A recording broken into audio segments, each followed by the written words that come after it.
Amber Hurdle with Amber Hurdle Consulting. And today I want to talk to you about your ideal way to focus so that you can actually move projects forward and get things done. Now, typically I like to come to you with themes that I found in the past week of coaching professionals. And this week, though, something just completely jumped out at me. And so I'm going to go a little bit of a different direction than I originally planned. And I hope that it benefits you. So many of you know I'm working on a new project. I'm not really ready to give a whole lot of detail yet, but if you are on my email list, you will definitely be the first to know. So make sure that you subscribe by whatever I put in the description to make sure that you can make that happen. But I've done multiple surveys in the past several days, and I sent one to my email list. I put one out on social media, and then I sent one specifically to my clients or past clients or audience members, people who have actually experienced me in person. And I wanted to know about their problems and the things that frustrate them in their professional life, and that whatever keeps them from being the type of leader that they want to be. And a common theme among many, but this one I was like, there's a quick win for this. So this is the video I'm going to do this week. One is that they have a hard time focusing, that they get distracted, that they're frustrated that they can't finish projects or they can't finish things that they started. And it doesn't have to be that way. So you know that I'm all about environments. In fact, last week's video is all about people environments. And so this is a little piece of your professional environment, your work environment. And that is how you approach your time. Okay. So I cannot stand the thought of time management. You cannot manage time. It is passing us right now. Tick, tick, tick, tick, tick. There's nothing I can do to manage the time that is passing. Okay. But what you can do is you could be strategic with your time. So whether I'm in a corporate environment or I'm working with small business owners, I'm all about getting strategic with your time strategy. That's what I like to talk about. And there's different ways that we approach that. But today I want to address perhaps the creatives of the world, of the people who watch my YouTube videos, and give you an option to maybe perhaps look at your to-do list differently. Now, just like anything, your nutrition, your exercise, the way you dress yourself, how you do it has to be unique to you. Okay. I can look at a baked potato and put on 30 pounds just by side-eyeing it. Okay.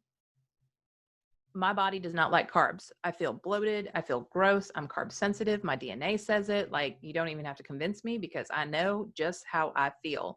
Yuck. No, thank you. All the protein, all the leafy green vegetables, all of that, that's good. That's how I feel. Optimal as Amber. Optimize Amber, low carb. That's my jam. Okay. Not necessarily super crazy high fat. Just, I don't do a lot of carbs. You might send me an inbox and be like, that's wrong, Amber, don't do that. Whatever. I don't care because I've been to university. I know what I need. I am body aware. I'm self-aware. And that is what I need.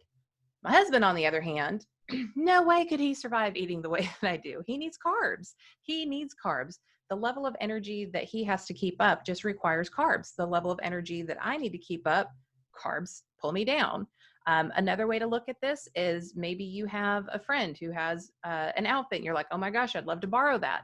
And then you put it on, you're like, I look like a crazy person. This does not look good at me at all because you have different body types. Men, you might have picked out a cologne that you liked from somebody else, or maybe your wife liked it on somebody else. And then you put it on your body chemistry and you're like, what is that? That does not work for me whatsoever. Okay. So it might be a fitness plan. Dude got jacked. He's got biceps for days. I did the same exact thing as him and it didn't work for me because you are a unique and amazingly special person. Okay. We are all snowflakes. We really are. We shouldn't act like one, but we really are so unique. And so you need to understand the type of environment you need in order to stay focused. So let me give you an example, and then we'll get down into the nitty gritty of my quick little system that I'm going to give you to download. Okay. The other night, I finally decided to put up my laundry. I hate laundry, y'all. I hate me some laundry. There's very little in life I hate more than having to put up laundry. So it took me an entire Alina Baraz album to get my laundry up because I committed to putting up 5 pieces of laundry, folding or hanging up 5 pieces of laundry, and then checking email or social media.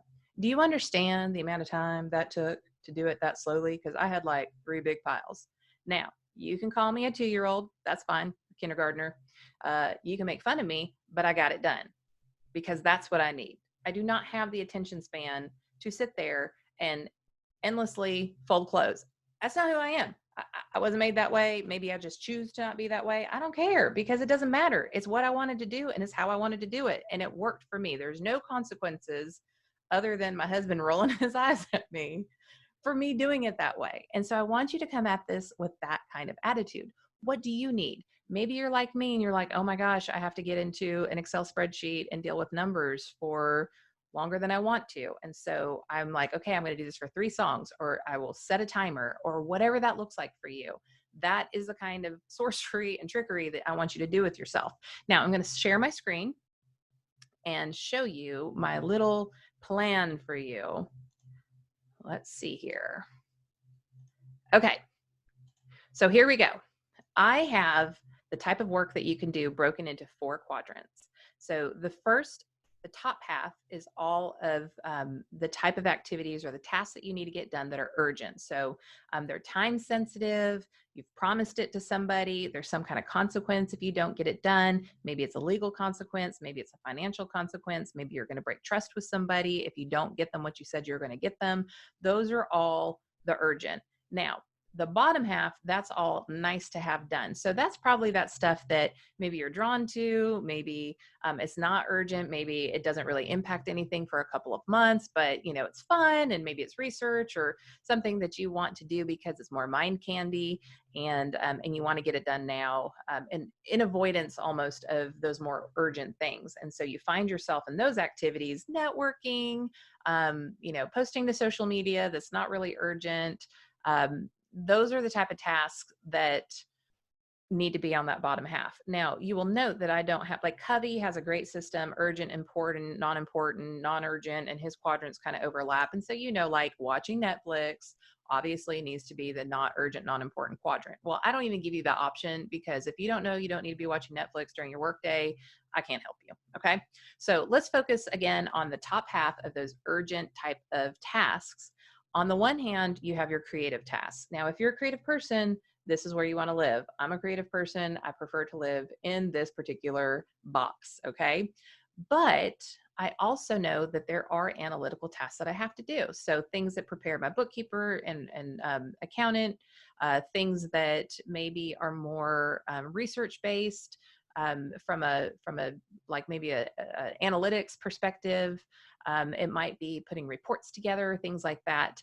That's on the analytical side. Now, here's where the rubber meets the road for you.